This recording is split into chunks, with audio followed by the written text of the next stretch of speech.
Mary Helen Dara Taylor, Automotive family, and I have the pleasure of sitting with two amazing men that do so much to lift up the Sylvania community. Ben Malczewski of the Jewish Federation, JCC, and Ken Wines of the Sylvania Area Chamber of Commerce. They have so many roles in the community, but very excited to talk about a new one called Sylvania Roots.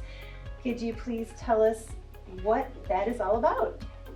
Sylvania Roots is basically, we're an organization of civic leaders, community leaders, teachers, counselors, social workers, and we put out a call to teachers and school officials and social workers and guidance counselors to really find what needs students and their families may have in the Sylvania area. Great. So how are the needs assessed then? So let's say you have you get these needs from teachers, or mostly teachers and counselors, and they'll say, little Johnny needs a pair of athletic shoes, and then you have subscribers, I understand? Sure. It can take a few different forms too, but they're kind of our feelers, our satellites out in the community. So social workers, guidance counselors, teachers, people within the schools, or parents or coaches that are good kind of identifiers for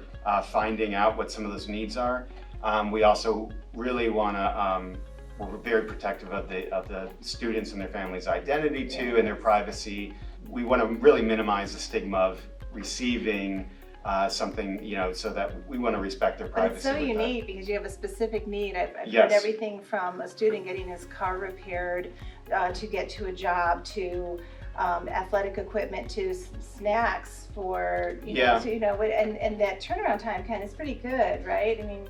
Yeah, the way it typically works is if a need is announced or shared, it goes out as an email to the subscribers, and then we also have a Facebook page. It doesn't get filled with the subscribers. It actually goes out to community, and then people can connect with Sylvania Roots, which is underneath the Sylvania Area Family Services umbrella. So wonderful. So they can go on Sylvania Area Family Services website as well. Correct. And find that out, and then also on the Facebook page of Sylvania Roots. Wonderful. And so you can subscribe via those two venues, or?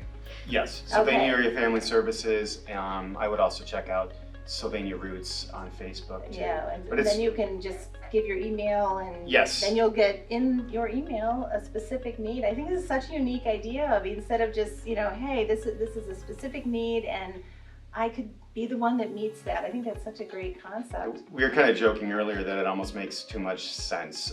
So all of the key kind of organizers, people behind the scenes, our leadership team, we're made up of people that have a role in the community, have an active role, and are involved in this process in one way or another, whether through the recipient side, through the schools, or through social work, or through organizing like civic engagement projects or community projects.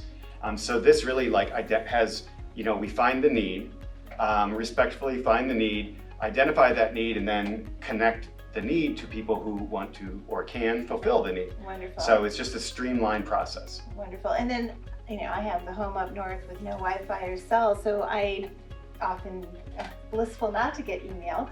But is there a way for people just to simply donate to Sylvania Roots, and then that money or whatever will be there? I know you have specific needs and items and things, but you also can just make a monetary donation to meet those needs that might be upcoming? Absolutely. Like Ben said, we have a lot of counselors and social workers that are within the school.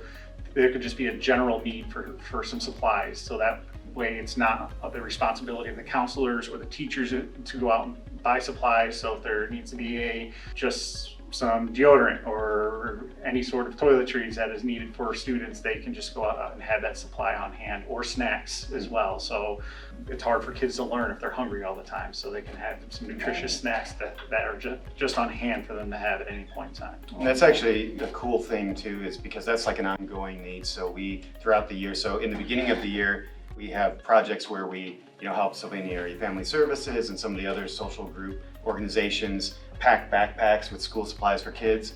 But you just don't need them in the beginning of the year. Those things wear down, wear out. So we will build closets for classrooms, for schools, so that teachers and students can discreetly, can have access to those items throughout the year too, so that there's not a want or need. Those are things that are evergreen that we can always use too. So we pack supply closets. The social workers or the teachers or guidance counselors, they can have access to those at Sylvania Area Family Services, or like the Jewish Federation's pantry. We stock stuff there too. So hygiene products, school supplies, Wonderful. you name it, they're always needed. Wonderful. And then I can supply the links to the Yes, Sylvania Family yes. Service website, as well as how to get on that Facebook page. And I just think it's such a unique, like you said, it's just makes so much sense. It just Yeah. makes it so easy to discreetly identify a need and then have it met by someone. I think this is a brilliant idea, and it's going to lift up the community in so many ways. And being a Sylvania transplant myself, I'm not from Sylvania originally, and even talking to people that have lived in Sylvania their whole lives, they're completely unaware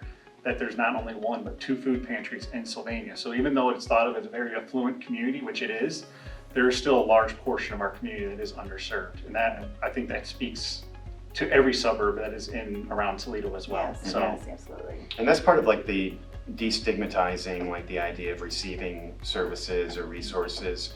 So we're sensitive to that. So we, like you wouldn't, just as much as unfortunately you might not be able to know there is need in the community, we also want to make sure that, those people feel, that they maintain their dignity, and they, Yes. it's a very discreet process. So that's why we work with the people who are best able to do that, the guidance counselors, the social workers, and That's wonderful. and they're super active. They really they're the heartbeat of the community too. They know what's going on, they know where the needs are, and how to connect and fulfill those. Well, thank you for planting those roots, and we hope that this organization continues to grow and lift up as it already has. And Ken and Ben, thank you so much for being here. Sure. thank you. Our pleasure.